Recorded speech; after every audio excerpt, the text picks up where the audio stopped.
work together. I wanted to introduce you to him. His name is Bob Orton, Jr. Hey, Ron, I appreciate the introduction.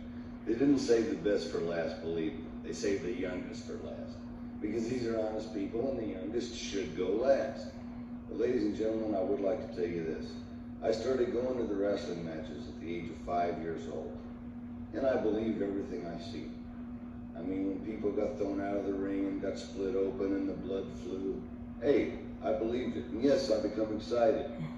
But then one night, I seen a man in the middle of a wrestling ring, and another man named Fred Blassie looked like he was ripping his eyes out of his head. And I broke down into tears, and I actually went into hysterics. I was hard to control. You know who that man was? My father, Bob Orton Sr. And that night home in the car, when I was 8 years old, I'm still crying. I'm wondering how Dad can see while he's driving down the road. Well, Dad told me, Bob, there's nothing to worry about. Everything that goes on in a wrestling ring is a fabrication.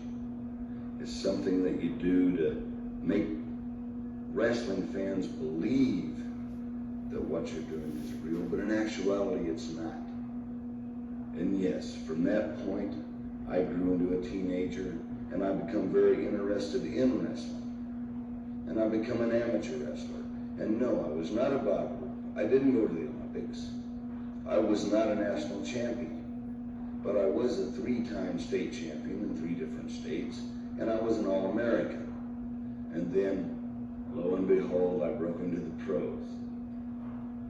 And I'll tell you something, ladies and gentlemen.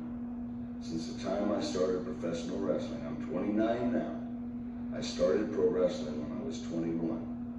I have never had a real wrestling match. And you can look at it as good or bad, whatever. But what I'm saying right now is that when you see professional wrestling, the winner and the loser is determined. The worst any wrestler that I know has ever been hurt in the ring, broken arm, broken leg, is an accident. And of course, we've already seen Professor Malenko, Ron Wright, out here showing the scars where an occasional hot-tempered audience may use a knife, slice a man, throw a rock at a man's head, or whatever. What I'm going to do right now is I've told my story. I've told you the truth. We're honest people. I'm going to give this back to Bob Roop, because he is the man. Ladies and gentlemen, those of you watching this, what you're seeing is historic in a sense because of the fact that nobody's ever had the courage and a sense of dignity to come out here and say the things they've been saying. We've all been conditioned to protect the wrestling industry because it is big business. It's a $1 billion business. They only report about 330 million of it a year. 3rd largest spectator sport. But it is big business, and we've been conditioned to protect it, even though it is a fraud. Well, this is just the outline. This is the first part of a mini-series that we have planned. And in later segments, we're going to talk about the second question I was ever asked after Is Wrestling Fake? Was where does the blood come from?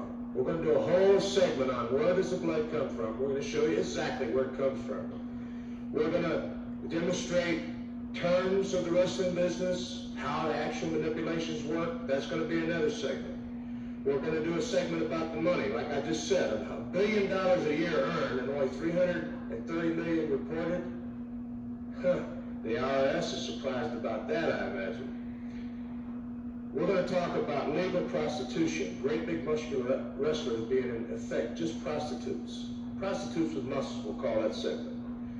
We're going to talk about the monopoly of the wrestling business. It's a monopoly, and we're going to talk about the political connections that enable it to stay a monopoly. We're going to talk about the impact of homosexuality on the wrestling business.